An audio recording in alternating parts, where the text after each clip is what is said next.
Pour pouvoir obtenir l'argent des Libanais et le placer, on offrait des taux d'intérêt hallucinants. Un compte ouvert par n'importe quelle personne pouvait avoir un rendement de 12% annuel. Beaucoup de personnes qui avaient réussi à mettre 200 000 dollars ou 100 000 dollars de côté mettaient ça à la banque et avaient 100 000 dollars, 12%, ça fait 12 000 dollars par an d'intérêt, ça fait 1 000 dollars par mois. On peut vivre avec ça. On n'a plus besoin de travailler. Et la plupart des Libanais sont tombés dans ce piège. Bonjour et bienvenue dans Les Voix de l'Orient, un programme de l'œuvre d'Orient avec aujourd'hui le professeur Antoine Fleffel, qui est théologien, philosophe et directeur de l'Institut chrétien d'Orient. Et avant de commencer cette interview, j'en profite pour inviter nos spectateurs à s'abonner à la chaîne Les Voix de l'Orient. C'est fondamental pour le référencement sur YouTube, et ainsi que ces vidéos soient vues par un large public. Bonjour Antoine. Bonjour. Alors pour commencer ce programme, la première question que je souhaite vous poser, qui êtes-vous ? Je m'appelle Antoine Fleffel, je suis né au Liban. Je suis né au début de la guerre libanaise. J'ai été marqué par cette guerre que j'ai subie en étant à Beyrouth, mais aussi au Mont-Liban. Et à l'âge de 15 ans et demi, j'ai vécu une expérience déterminante pour ma vie, qui est une expérience de foi. J'avais l'habitude de l'appeler ma rencontre avec le Seigneur, ce qui est toujours pertinent.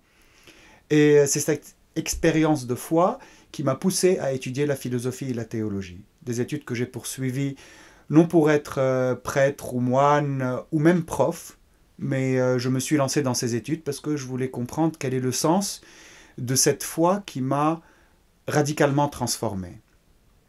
D'autant plus que je sors d'un contexte de la guerre, un contexte qui n'est pas évident, surtout pour les adolescents.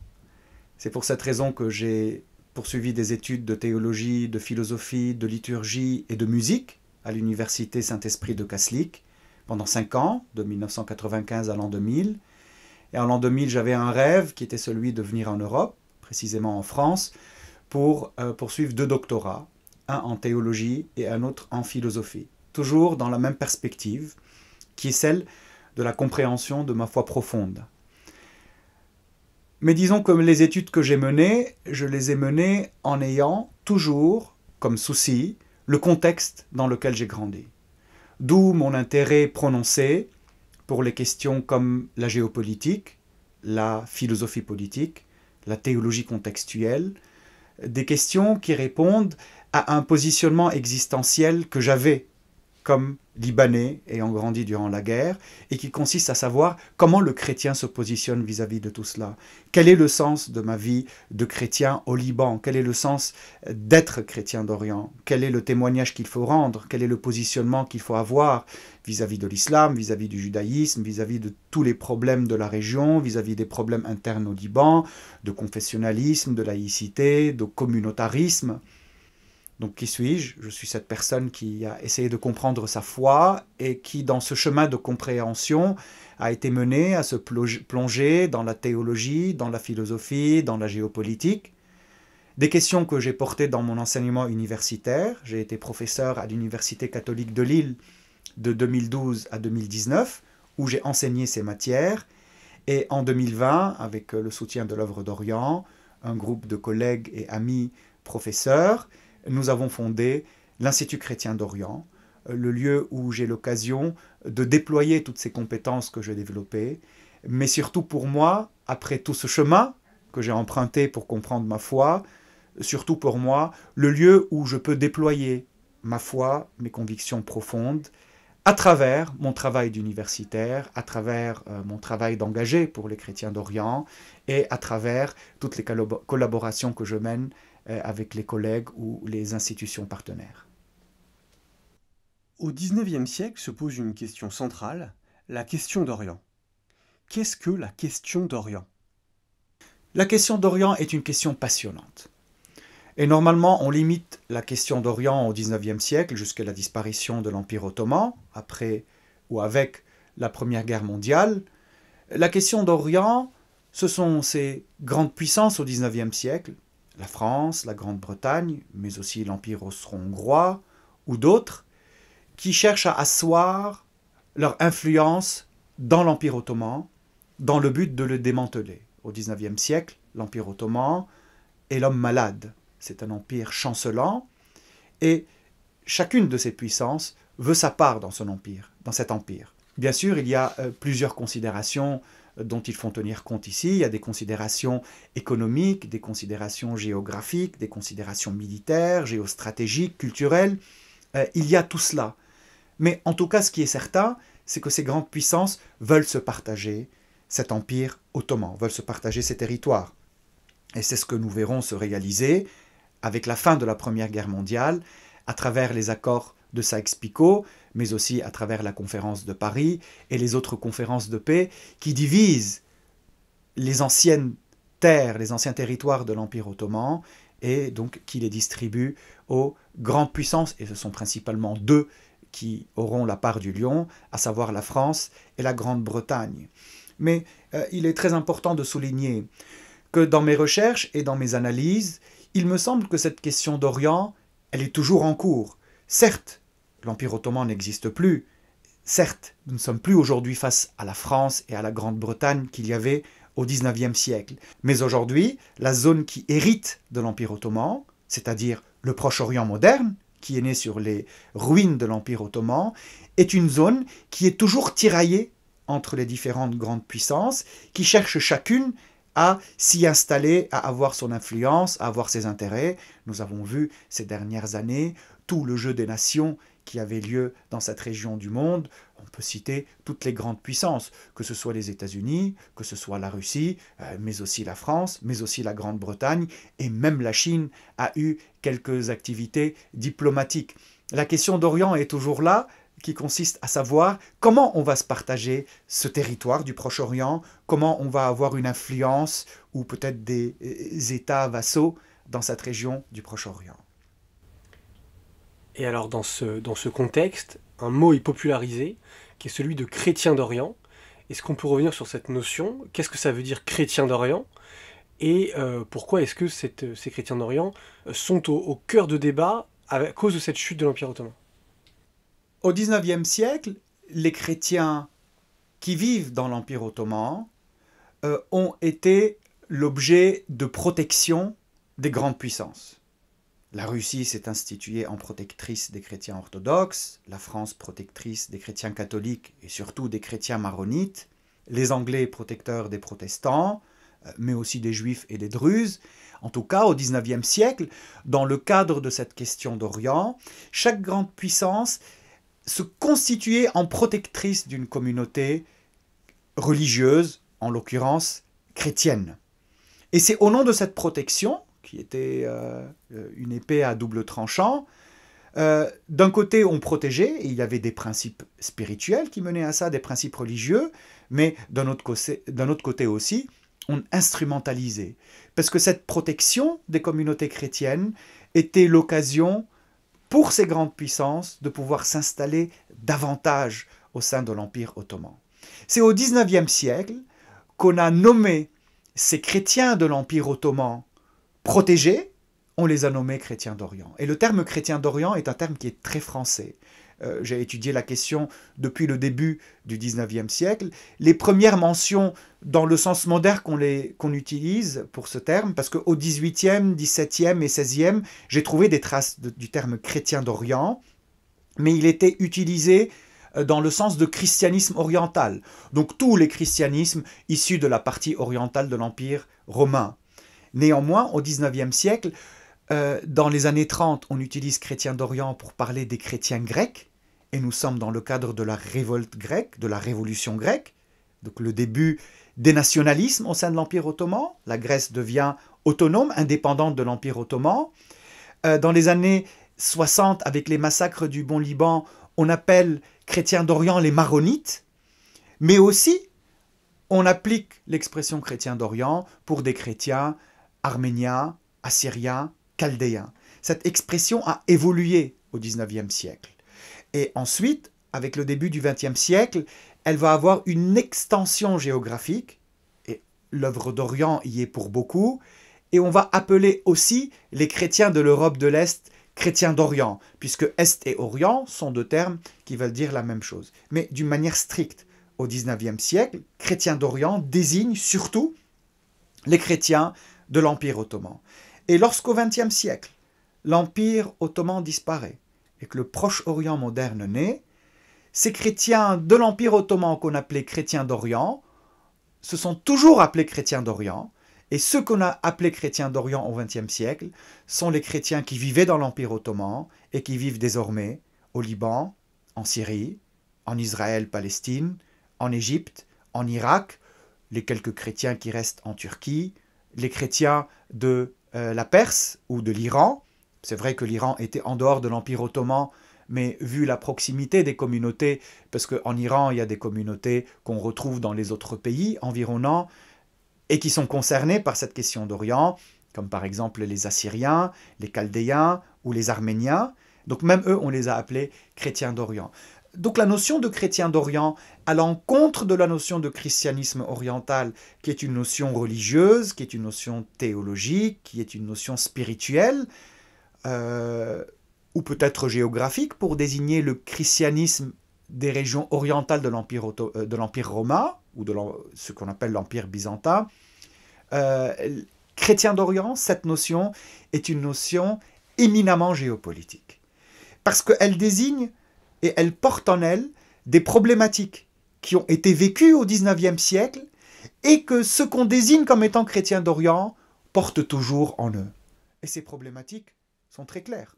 Les problématiques de la citoyenneté, du rapport avec l'islam, de la démographie, de leur insertion dans le contexte, du pouvoir qui leur incombe, des massacres, des génocides, des violences qui sont pratiquées contre eux, de la discrimination, de l'émigration, de l'identité. Toutes les problématiques que ce qu'on a appelé chrétiens d'Orient au XIXe siècle vivaient sont des problématiques qui sont héritées. Et si vous étudiez le XIXe siècle, et vous voyez l'évolution de cette question du XIXe vers le XXe, et que vous lisez aujourd'hui ce qu'il se passe, ce qu'ils disent, comment on les voit, comment on les conçoit, comment on les identifie, vous verrez bien que ces communautés sont toujours porteuses des problématiques qui ont pris source au XIXe siècle dans le cadre d'un bouillonnement inouï dans la région et dans le monde. Parce qu'en fin de compte, cet empire ottoman, durant la question d'Orient, a été le terrain de la confrontation, de la rencontre ou des tensions qui existaient entre les grandes puissances d'alors, ce qu'on peut transposer jusqu'à aujourd'hui pour voir aussi comment les grandes tensions qui ont lieu à une échelle géopolitique mondiale se transposent à un niveau local au Proche-Orient. On parle de protection. Comment ça se manifeste? Parce que comment les Français font-ils pour protéger les Maronites? Cela se fait de différentes manières. Ce sont des protections consulaires, ce sont des avantages qui sont donnés d'un point de vue économique pour le commerce, ce sont des décisions politiques ou des actions politiques au sein de l'Empire ottoman qui vont dans le sens de respecter la particularité de ces communautés, et probablement que l'un des apogées de la protection française des Maronites, c'est la création en 1861, à la suite des massacres du Mont Liban et de Damas d'ailleurs aussi en 1860, de la Mutasarrifiyya. La Mutasarrifiyya, c'est la version qui a précédé la création du Grand Liban en 1920. La Mutasarrifiyya a été un havre de paix en quelque sorte pour les Maronites et pour les chrétiens généralement dans le Mont Liban. C'était un lieu qui a été créé pour eux afin qu'ils vivent à l'écart des discriminations ou des violences, tout ce qu'ils pouvaient subir de négatif de la part du pouvoir ottoman et de ses alliés à l'intérieur, par exemple les Druzes, je pense au massacre qu'ont vécu les chrétiens en 1840 ou en 1860. Et cette protection a permis aux chrétiens du Liban, aux Maronites précisément, de bénéficier de 5 décennies d'une paix relative. C'est ce qui a permis au Liban de construire les fondements sur lesquels, par la suite, le Grand Liban sera établi. Et dans cette Mutasarrifiyya, un des apogées de la protection par la France des Maronites, les chrétiens étaient à 80%. Il y avait 10% de druzes, 5% de sunnites, 5% de chiites et 80% de chrétiens. C'était presque un État chrétien. Et lorsque le Grand Liban a été créé, beaucoup de questions se sont posées par rapport au Grand Liban. Est-ce que vraiment il faut avoir ce Grand Liban? Ou est-ce que ce petit Liban, cette Mutasarrifia, est suffisante pour que les chrétiens puissent se sentir épanouis? Et je voudrais souligner que beaucoup d'éléments constitutifs de l'identité libanaise, de la culture libanaise et même de l'administration libanaise trouvent leur source dans cette Mutasarrifia. L'un des exemples types que je peux donner, c'est l'éducation. Parce que ce qui a distingué la Mutasarrifia à la fin du 19e et au début du 20e, et qui a fait que le Liban avait déjà une renommée importante à cette époque, ce sont les écoles qu'il y avait au Liban. Et ce sont surtout les deux universités rivales, mais d'une rivalité positive, à savoir l'université Saint-Joseph des Jésuites, créée en 1875, et l'université américaine des missionnaires protestants, créée une décennie plus tôt. Nous pouvons parler aussi des hôpitaux qui ont été créés. Et sur ce plan, il faut bien sûr souligner toute l'activité des missionnaires, parce que ce sont les missionnaires catholiques, surtout français, mais aussi les missionnaires protestants, qui ont participé à la création du réseau d'écoles. Et bien sûr, le réseau d'écoles francophones est beaucoup plus développé, était beaucoup plus développé que les écoles anglo-saxonnes. Et c'est là qu'il faut mentionner l'œuvre d'Orient, parce que l'œuvre d'Orient, qui s'est fait connaître à partir de 1860, fondée en 1856, connue beaucoup plus largement en 1860, parce qu'elle a participé à l'action de la France pour, entre guillemets, sauver les chrétiens du Liban qui étaient en train d'être massacrés. L'œuvre d'Orient a joué aussi un rôle primordial sur ce plan, car elle a soutenu les activités des missionnaires dans les écoles, dans les universités, dans les hôpitaux et dans toute autre sorte de mission chrétienne qui s'est développée à l'époque. Je pourrais aussi parler d'autres choses, même les administrations, les forces de sécurité intérieure ou d'autres réalités administratives de l'État libanais trouvent leur source dans cette période de Mutasarrifia. C'était vraiment une période de grâce, et même dans les événements récents où les chrétiens se sont sentis affaiblis, très atteints, il y en a beaucoup qui disaient « Ah, si on pouvait revenir à ce régime de la Mutasarrifia, on était bien là-bas. » Qu'est-ce que ça amène, le fait d'avoir des chrétiens répartis sur le Moyen-Orient, en Irak, en Syrie, en Égypte? Qu'est-ce que ça change pour la région, pour la population dans son ensemble? Alors, premièrement, ces chrétiens sont les habitants originaux de cette terre. Aujourd'hui, si on regarde cette terre, on voit qu'elle est majoritairement habitée par des musulmans. L'islam arrive au Proche-Orient au 7e siècle. Néanmoins, ce sont les habitants originaux de cette terre. Ils sont là depuis le début du christianisme, et ils sont la prolongation de cultures qui les ont précédés. Donc la première réponse, c'est qu'ils sont sur leur terre. Et cette présence sur leur terre n'est pas une présence qui relève du détail, parce que eux, sur cette terre, ils sont porteurs d'une diversité d'héritages qui n'existe que là. Ils sont les témoins de christianisme antique et originaux. Les christianismes qui sont au Proche-Orient sont des christianismes apostoliques. Pour la plupart, ils trouvent leur source au 1er siècle, ou sinon au 2e, au 3e ou au 4e. Mais les traditions comme celles syriaques, byzantines, arméniennes, assyriennes, toutes ces origines, coptes, ce sont des traditions apostoliques. Et ces communautés qui sont là-bas sur place, qui sont chez elles, qui habitent là depuis 2 millénaires, voire plus, si on pense à l'héritage pré-chrétien, ben, ils sont là, ils témoignent de ça, ils héritent, ils sont chez eux. Ça, c'est la première réponse. Mais la deuxième réponse, c'est dans le fait que ces chrétiens dans ces sociétés ont toujours été des acteurs. Peut-être pas toutes les communautés dans tous les contextes, parce que les contextes varient d'un pays à l'autre. La situation du Liban est différente de celle de l'Irak et de celle de l'Égypte. Mais ces chrétiens, pour ne remonter qu'au XIXe siècle, puisque nous avons parlé de la question d'Orient, ces chrétiens ont été à la source, par exemple, de la Nahda, la renaissance culturelle dans le monde arabe. Ils ont apporté leurs réflexions littéraires, politiques, civilisationnelles. Ils ont participé à la réflexion autour des régimes politiques qui seraient adéquats pour ces populations qui souhaitent s'affranchir du joug de l'Empire ottoman, par exemple, ou du joug de cette lecture discriminatoire dans la société où il y a un citoyen par excellence, qui est le citoyen musulman, et un autre citoyen de seconde zone, qui est le citoyen chrétien. Ils ont apporté pour ces sociétés. Les indépendances des pays sont des indépendances acquises grâce à la participation des chrétiens. Au Liban, en Syrie, en Égypte, c'est la militance islamo-chrétienne qui a obtenu les indépendances au XXe siècle. Et les chrétiens ont joué un rôle très important en Jordanie, dans le cadre de la résistance palestinienne aussi. C'est juste en Irak que les débuts ont été compliqués.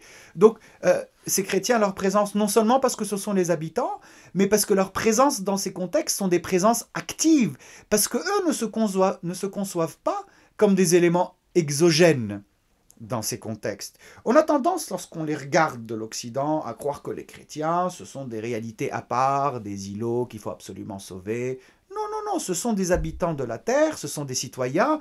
Et d'ailleurs, l'islam, ils savent bien comment vivre avec lui, bon an, mal an, puisqu'ils le connaissent depuis qu'il existe. La langue de l'islam, si on peut considérer que l'arabe est une langue de l'islam, même si certains critiquent cette idée, est la langue qu'ils ont adoptée dans leur liturgie, dans leur vie quotidienne, très tôt.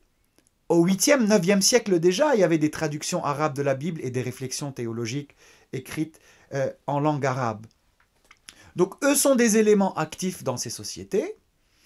Et aujourd'hui, cette différence ou cette nuance qu'ils apportent dans la société est quelque chose qui enrichit la société, parce qu'ils sont les miroirs des musulmans, ils sont l'autre dans la société, ils permettent une diversité, ils permettent un autre point de vue, ils permettent un enrichissement mutuel. Eux peuvent s'enrichir de l'islam et l'islam peut s'enrichir d'eux dans leurs expériences, dans leur manière de croire, dans leur manière d'être.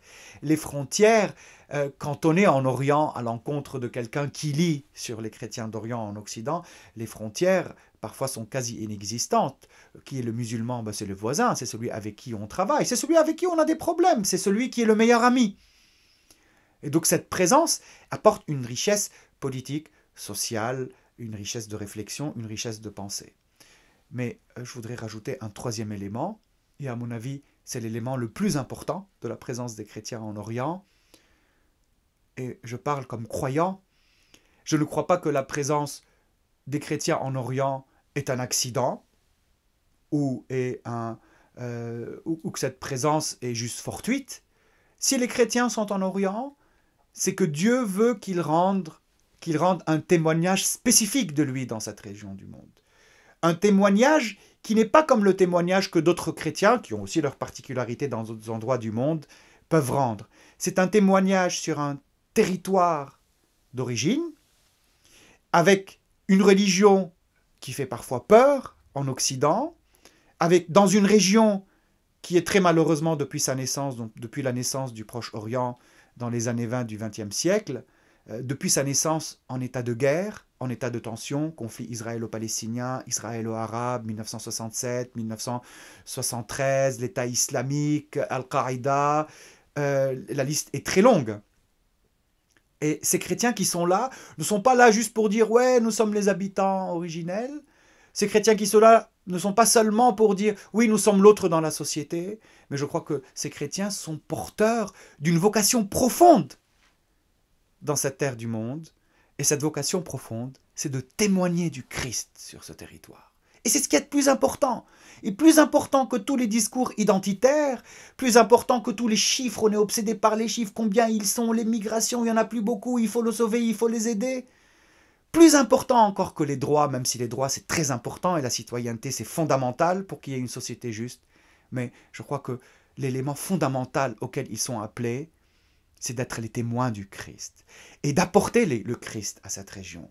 Cette région qui est habitée par la guerre, qui est habité par la haine, et la haine ne cesse de croître, de pouvoir être ici, et de pouvoir être la lumière du monde, le sel de la terre, de pouvoir être des laveurs de pieds, comme le Christ l'a fait dans le Jeudi Saint, et ne pas seulement être là pour revendiquer leurs droits, mais être là pour transmettre la lumière du Christ et l'amour du Christ.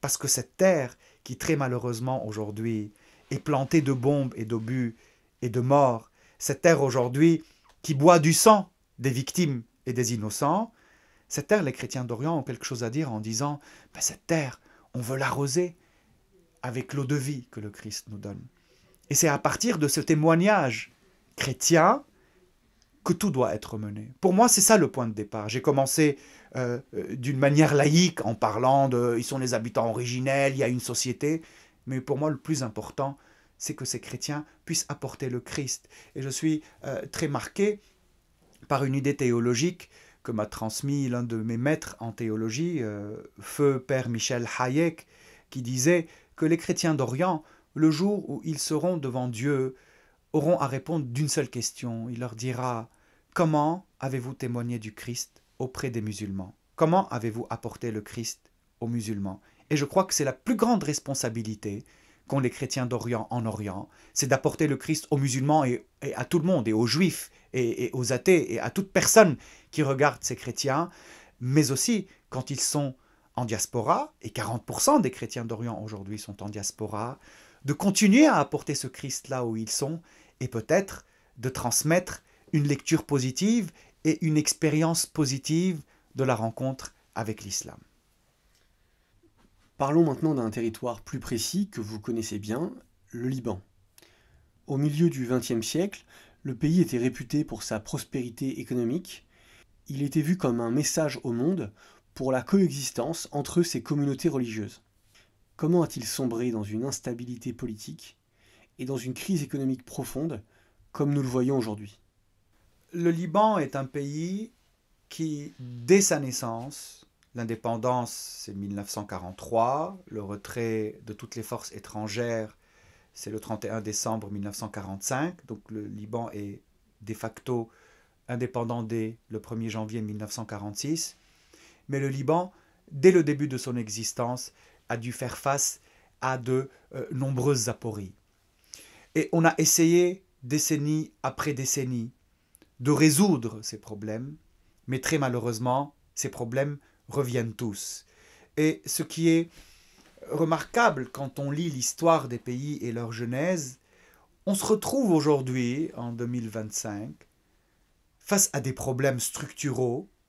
Et si on remonte, soit en 1920, la proclamation du Grand Liban, soit en 1943, on trouve que ces problèmes existaient déjà.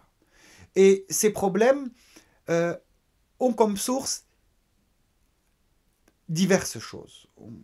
Nommons-les pour que ce soit plus clair. Alors, le problème des problèmes au Liban, c'est la manière dont l'équilibre confessionnel doit être établi.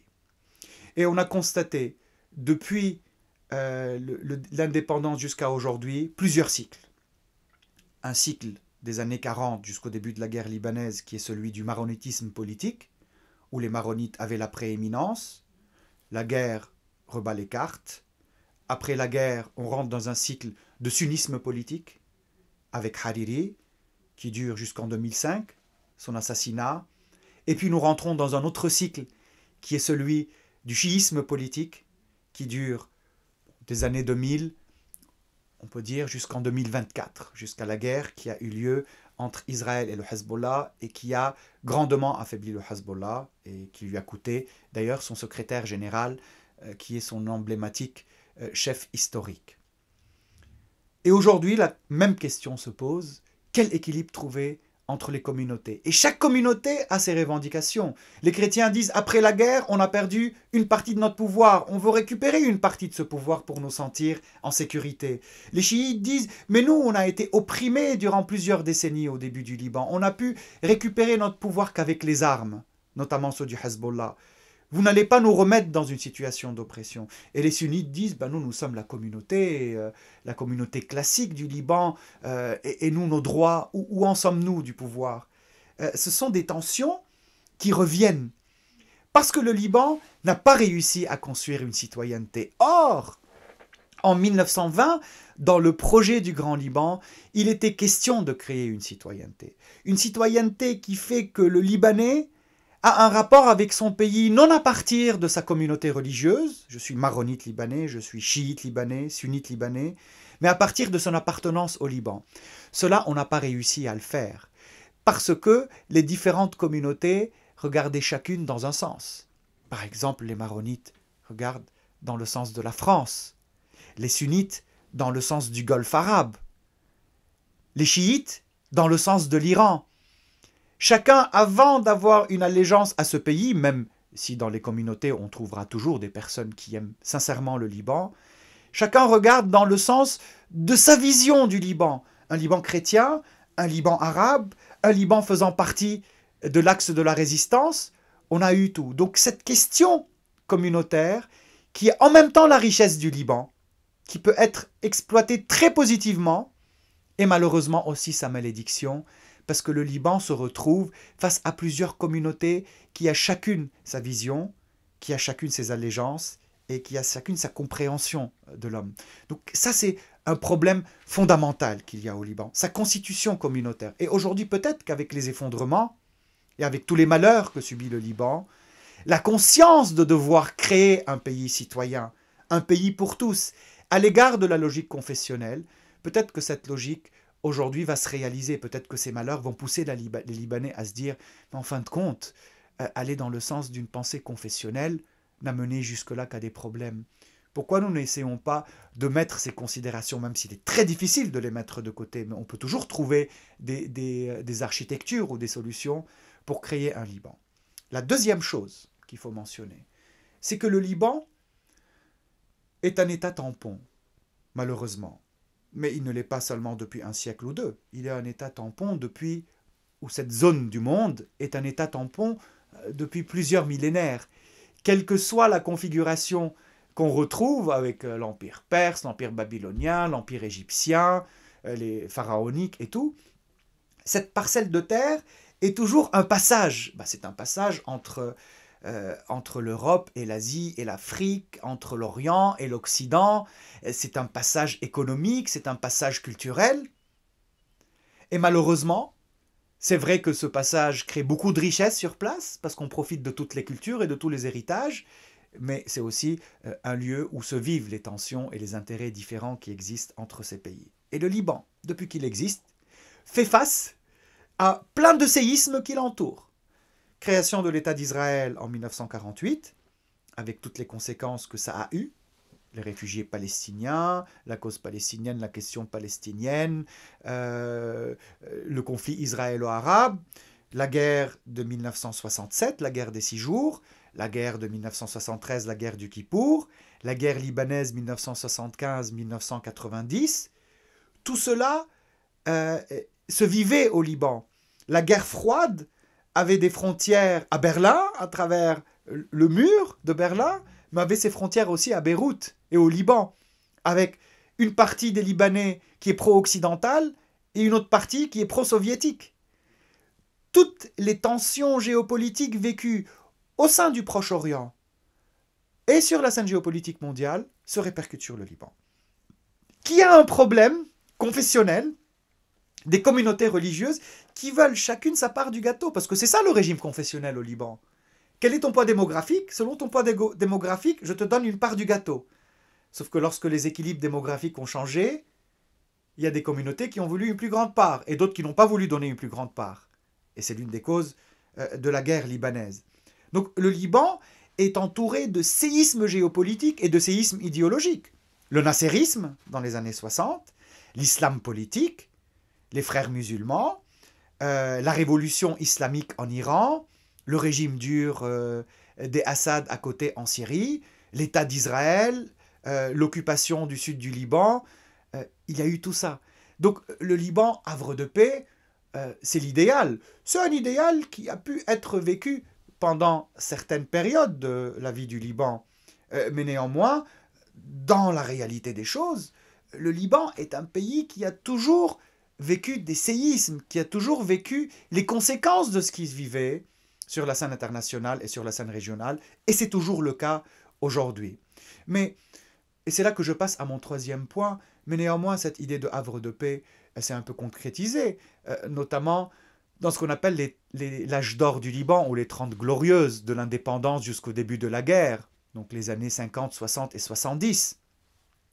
Effectivement, la vitrine du Liban était très belle.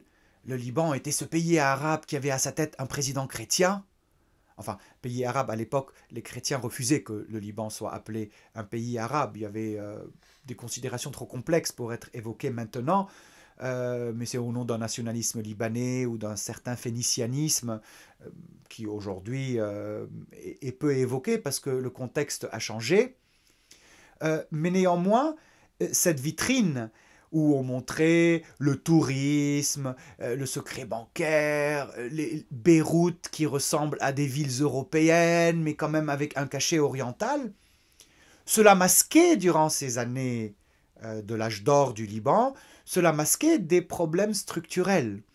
Apparemment, selon les spécialistes de l'économie, 30% de la population libanaise jouissait d'une certaine aisance économique qui permettait de montrer au monde que le Liban est un pays développé, qui vit bien économiquement, mais cela masquait beaucoup de misères qui étaient vécues au sein du Liban. Des misères qui étaient vécues surtout dans la communauté chiite, la communauté qui s'est désignée comme déshéritée. Effectivement, la pauvreté, la misère, la discrimination étaient là dans beaucoup de communautés chiites, mais aussi dans des milieux sunnites, pauvres, voire dans des milieux chrétiens reculés. Il y avait déjà des problèmes économiques qui ne sont pas négligeables, mais qu'on essayait de cacher, qu'on cachait bien, parce qu'il y avait des choses qui étaient belles, qui fonctionnaient, les universités, les écoles, le casino, les concerts de musique, le festival de Baalbek, plein de choses, c'était beau le Liban. Mais néanmoins, ça cachait quelque chose. Ça cachait une injustice sociale, une disparité entre les populations, ça cachait des problèmes politiques structurels qui ont trait au confessionnalisme que j'ai évoqué tout à l'heure, ça cachait les conséquences de ce qui se passait autour du Liban, notamment avec les réfugiés palestiniens, parce que les réfugiés palestiniens sont arrivés dès 1948 au Liban, et dès les années 60, avec la création de l'OLP, on commençait à faire de la résistance militaire à partir du Liban. Donc les 10 dernières années presque de ces 30 glorieuses du Liban étaient des années aussi tendues au Liban, où un État naissait dans l'État, c'était l'État d'Arafat, un État palestinien qui devenait plus fort que l'État libanais, des militaires, des gens armés palestiniens qui étaient plus forts que l'armée libanaise.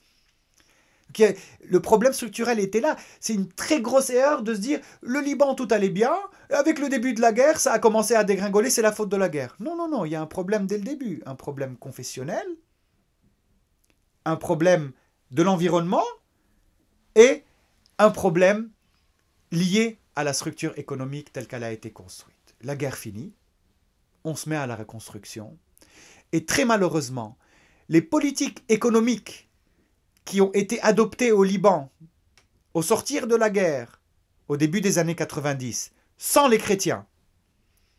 Je ne dis pas que si les chrétiens étaient là, ça aurait été mieux, parce qu'on a bien vu que les chrétiens peuvent être aussi corrompus que les musulmans. Donc aussi, c'est une idée qu'il faut mettre de côté. La corruption n'a pas de religion, elle concerne tout le monde. Parce que la corruption est un problème endémique au Liban. Et c'est un héritage ottoman. L'Empire ottoman fonctionnait comme ça très malheureusement, et c'est pour ça que les Européens étaient outrés lorsqu'ils réclamaient des réformes, les célèbres tanzimat à l'Empire ottoman au XIXe siècle. Les politiques qui ont été menées à partir des années 90 sont des politiques qui pouvaient gommer des problèmes, qui pouvaient donner l'impression que tout va bien, mais le modèle avait ses limites. Pour pouvoir obtenir l'argent des Libanais et le placer, on offrait des taux d'intérêt hallucinants. Il ne faut pas le dire aux Français qui sont attachés à leur livret A, qui varie entre 1 et 4%. Un compte, mais en livres libanaises par contre, pas en dollars. Un compte ouvert par n'importe quelle personne pouvait avoir un rendement de 12% annuel. Beaucoup de personnes qui avaient réussi à mettre 200 000 $ ou 100 000 $ de côté mettaient ça à la banque et avaient 100 000 dollars, 12%, ça fait 12 000 dollars par an d'intérêt, ça fait 1 000 dollars par mois, on peut vivre avec ça. On n'a plus besoin de travailler. Et la plupart des Libanais sont tombés dans ce piège. Mais dans des investissements d'État encore plus importants, des fonds d'État, où on invitait des entreprises ou même des particuliers qui ont les moyens d'investir, les intérêts pouvaient toucher les 40%. Des 100 000 euros ou 1 million d'euros, vous obtenez 400 000 euros d'intérêt en une année. Et donc ça a créé une pyramide de Ponzi. Et la pyramide, au bout d'un moment, elle s'est écroulée. Et tous les Libanais qui ont mis leur argent dans les banques, dans l'objectif de vivre une vie plus facile, parce que vivant des intérêts de son argent, ont vu leurs économies fondre, puisque la livre libanaise a perdu 98-99% de sa valeur. Tous ces problèmes ont fini par mettre de côté la façade, qui donnait l'impression d'un pays qui se reconstruit, oui, on va au Liban, on mange bien, on danse, on fait du tourisme. Et au bout d'un moment, la corruption, les mauvaises politiques économiques, les situations que vit le Liban à l'interne et avec l'environnement qu'il y a autour de lui, tout cela a mené à l'effondrement qu'on a connu en 2019. Et c'est là que s'est posée la question pour beaucoup de Libanais, mais pourquoi ? Mais comment fait-on ? Et c'est pour cela que le mouvement qu'il y a eu, le mouvement civil en 2019, voulait reposer ces questions, voulait reposer la question du confessionnalisme, de la répartition du pouvoir, de la construction d'un État, de la construction du citoyenneté. Parce qu'on voit bien que depuis un siècle, les problèmes reviennent. Quelle est la solution ? Il y en a une, mais il faut la trouver. Vous avez évoqué la guerre du Liban. Quelles ont été ses conséquences pour les Libanais ? Pour les chrétiens, ça a eu des conséquences de taille quand même. Les chrétiens sont sortis perdants de cette guerre. Ils ont perdu leur prééminence politique, parce que la pièce maîtresse des chrétiens lors de la création du Liban, ce sont surtout les privilèges du président de la République, le chef de l'État, qui détenait à lui seul le pouvoir exécutif et une grande partie du pouvoir législatif. Alors que avec la fin de la guerre et les accords de Taïf qui ont eu lieu en 1989, le président de la République, qui est obligatoirement maronite, a été dépossédé de son pouvoir, de la majorité de ses prérogatives. Le pouvoir exécutif est passé dans le Conseil des ministres qui a à sa tête un sunnite, obligatoirement, c'est le Liban, et les privilèges législatifs qu'il avait sont passés dans le Conseil, dans le Parlement, et qui a à sa tête un chiite. Donc les chrétiens sortent de la guerre perdants. Ils perdent leur pouvoir politique, ils perdent les armes. Bon, eux, ils ont toujours misé sur l'armée libanaise et sur l'État, mais durant la guerre, ils n'avaient pas le choix, ils ont pris les armes. Alors, eux déposent les armes, mais tout le monde ne dépose pas les armes. Le Hezbollah maintient ses armes. Donc il y a déjà, de facto, un équilibre qui est brisé. Troisièmement, sur le plan de la gouvernance, les chrétiens au sortir de la guerre, jusqu'en 2005, jusqu'à l'assassinat de Rafik Hariri, les deux principaux mouvements chrétiens, les forces libanaises de Jarjah et le courant patriotique libre de Aoun, qui à eux deux, à l'époque, représentaient la majorité des chrétiens, étaient à l'écart du pouvoir, voire persécutés. Jarjah a été incarcéré en 1994 pour 11 ans. Le général Aoun exilé en France en 91 jusqu'en 2005. Donc pour les chrétiens, les conséquences de la guerre étaient des conséquences dures pour eux. C'était un coup dur, mais ils ont fait avec. Ils ont essayé de se relever. Ils se sont relevés, mais jusqu'à aujourd'hui, ils accusent le coup en disant oui, mais on n'est pas épanoui. Il y a un problème qui s'est passé quelque part. Et pour le Liban, quelles sont les conséquences de cette guerre ? Ça a changé l'image du Liban. Parce que le Liban, tel qu'il a été rêvé par les chrétiens, ils l'ont rêvé comme un pays neutre. C'est ça le pacte national en 1943, qui a été fait entre les chrétiens et les musulmans. Il se résume par une phrase, ni Orient ni Occident. Les chrétiens acceptent d'arrêter de regarder dans le sens de la France, et les musulmans arrêtent de regarder dans le sens des Arabes, dans le sens de la création d'un royaume arabe, tel que c'était rêvé après la Première Guerre mondiale. Or, il se passe quelque chose de particulier en 1969. En 1969, pour donner un cadre à la résistance palestinienne qui est au Liban, et qui suscitait de la résistance de la part des chrétiens qui disaient « Mais non, vous ne pouvez pas faire de la résistance militaire à partir du Liban. » D'autant plus qu'Israël réplique, et ça fait atteinte à la souveraineté du Liban. Il y a eu les accords du Caire, qui ont été des accords très mauvais pour les chrétiens et pour le Liban d'une manière globale. Parce que ces accords du Caire ont permis à la résistance palestinienne de mener ses actions militaires à partir du territoire libanais d'une manière légale. Le Liban recevait un coup très dur pour sa souveraineté, et ce Liban, qui était solidaire des Palestiniens, et les premiers à avoir été solidaires des Palestiniens, ce sont les chrétiens, dont la droite chrétienne, représentée par les phalanges, à l'époque les Kataeb. Cette idée d'un Liban neutre tombe, parce que désormais, avec la résistance palestinienne, le Liban est impliqué d'une manière directe dans le conflit. La guerre libanaise enfonce davantage le Liban dans les conflits de la région, conflits israélo-palestiniens, conflits israélo-arabes, les intérêts de la Syrie, les intérêts d'Israël et les intérêts qui concernent la guerre froide et tous les acteurs de la guerre froide en Orient et en Occident. Donc durant cette guerre, qui est initiée, où le moment clé avant la guerre c'est 1969, avec cette guerre, le Liban change de figure. Le Liban chrétien, ou à visage chrétien, ce Liban neutre, d'une neutralité positive, tel que l'Église maronite n'a de cesse de le répéter par la voix de son patriarche, Béchar Araï, ce Liban perd son visage. Et on voit bien comment, après la fin de la guerre libanaise, le Liban se réveille, il est sous tutelle syrienne, répondant à l'agenda syrien. Et ensuite, avec cette tutelle syrienne, il y a une autre tutelle d'une autre facture, qui est celle iranienne, sans parler aussi des interventions d'autres pays de la région. Qu'est-ce qu'a fait la guerre libanaise avec le Liban ? Elle a malheureusement été très mauvaise. Elle a détruit un Liban qui était souhaité pour donner naissance à un autre Liban qu'on a connu avec les deux cycles dont j'ai parlé, donc de 1990 jusqu'en 2024, un cycle sunnite, un cycle chiite, dans le sens politique du terme, pas dans le sens religieux du terme. Et c'est la raison pour laquelle, dans l'un de mes articles récents, j'ai posé la question, est-ce que la guerre du Liban est finie ? Bien sûr que techniquement elle est finie, elle s'est arrêtée en 1990. Mais est-ce que les conséquences de cette guerre sont toujours là ou pas ? Moi je crois que les conséquences sont toujours là. Et je crois que la résolution de tous ces problèmes devrait passer par un nouveau pacte qui est fait entre les Libanais.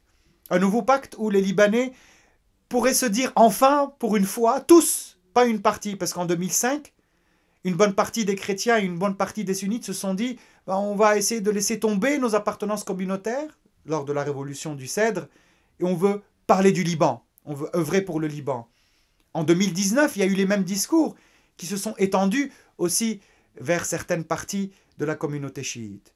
Et aujourd'hui, la grande question avec cette lecture de la guerre libanaise qui a commencé il y a 50 ans, parce que cette année, nous fêtons le demi-siècle du déclenchement de cette guerre, c'est est-ce qu'on va enfin tourner cette page d'un Liban qui est toujours inféodé, qui est toujours sous tutelle et qui subit les influences des uns et des autres. Bien sûr, c'est un idéal que de croire que c'est possible, parce que c'est la nature même de la politique. La politique, elle est comme ça. Néanmoins, on peut faire des choses, on peut tendre vers cet idéal, on peut apprendre des erreurs et surtout éviter de les répéter. Et c'est là que la grande question se pose aujourd'hui pour le Liban et pour le Libanais, avec la nouvelle élection d'un président qu'on a eu en janvier 2025, avec la nouvelle configuration, avec la chute du régime syrien de Assad, avec l'affaiblissement de l'Iran, avec l'affaiblissement du Hezbollah. Est-ce que c'est l'occasion aujourd'hui, après tous ces malheurs vécus, de se dire on va essayer de construire ensemble ? C'est la grande question qui se pose. Mais je crois qu'il y en a beaucoup qui sont engagés pour ça. Et moi, j'en fais partie. En 2020, vous décidez de créer l'Institut chrétien d'Orient. Dans quel objectif ? Nous avons créé en 2020 cet institut qui a deux objectifs majeurs. Le premier objectif, c'est celui d'étudier scientifiquement, académiquement les chrétiens d'Orient, Donc c'est notre objet d'étude. C'est pour ça que nous sommes l'Institut chrétien d'Orient et pas l'Institut des chrétiens d'Orient. Les chrétiens d'Orient sont notre objet d'étude. Que nous étudions à partir d'une lecture pluridisciplinaire. Donc vous trouvez dans notre institut la théologie, la liturgie, la spiritualité, toutes ces disciplines classiques que nous trouvons dans des facultés de théologie. Mais vous trouvez aussi chez nous la géopolitique, l'histoire, la philosophie, pour les raisons que j'ai évoquées. Parce que chrétien d'Orient, c'est une réalité géopolitique, c'est une réalité culturelle, c'est une réalité politique. Et pour les comprendre, il faut les étudier à partir de tous ces angles. Tout en sachant que nous nous concentrons sur le christianisme oriental du Proche-Orient.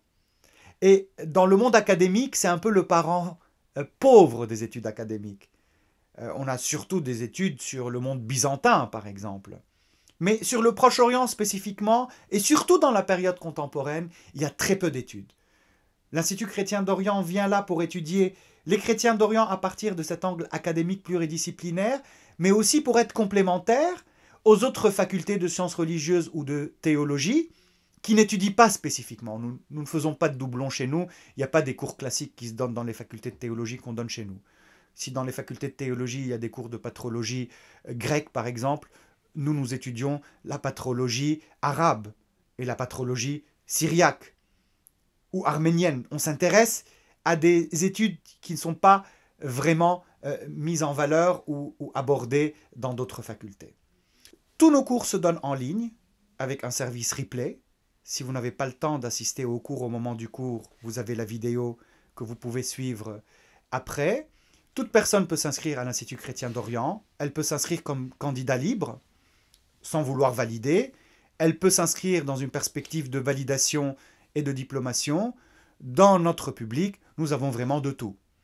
Néanmoins, il y a un second objectif pour l'Institut chrétien d'Orient, à l'encontre de la tradition universitaire, surtout française, qui étudie quelque chose mais qui garde toutes ses distances, qui évite de s'impliquer, qui évite de se prononcer au nom d'une neutralité scientifique dans laquelle je ne crois pas, parce qu'il n'y a pas de neutralité en dehors des mathématiques et peut-être de la physique et encore. Nous ne sommes pas neutres. Nous sommes pertinents académiquement, nous respectons la méthode scientifique, la méthode universitaire, mais nous sommes impliqués pour les chrétiens d'Orient. Nous voulons les étudier, mais nous voulons aussi que leur situation s'améliore. C'est pour ça que notre institut, ces études, il les met à disposition. Et ces études, qui sont des lectures analytiques mais positives sur la situation, nous ne tombons pas dans les discours, dans les Cassandres, et il y en a beaucoup. Un chrétien ne peut pas tomber dans les Cassandres. Dans ces études, nous souhaitons que la situation des chrétiens en Orient s'améliore. Nous œuvrons, notre perspective, c'est la paix, c'est la citoyenneté, c'est la diversité, c'est le dialogue. Il n'y a rien que nous voulons pour les chrétiens que nous ne voulons pas pour les musulmans. La justice, la dignité, la citoyenneté, nous la voulons pour tout le monde. Et pour cela, nous œuvrons à l'Institut chrétien d'Orient. À travers nos enseignements, nos publications, nos colloques, nos journées d'études, nos conférences, nos séminaires, à travers notre premier cycle, notre pôle recherche, nous agissons dans ce sens. Et aujourd'hui, le développement de l'Institut chrétien d'Orient, qui signe plusieurs accords académiques, qui signe des conventions lui permettant de délivrer des diplômes, l'œuvre d'Orient se développe dans cette perspective, comme un lieu de lumière, un lieu où on étudie ces héritages sublimes et délicieux, mais on les étudie parce que nous souhaitons avoir une trace dans le monde, apporter quelque chose de positif, à travers la pensée, mais une pensée qui est engagée, pour l'être humain, quel qu'il soit. Parce qu'au début, on parle des chrétiens, mais en général, puisque nous sommes chrétiens, cette dignité que nous visons, c'est une dignité que nous souhaitons pour tout le monde, sans exception.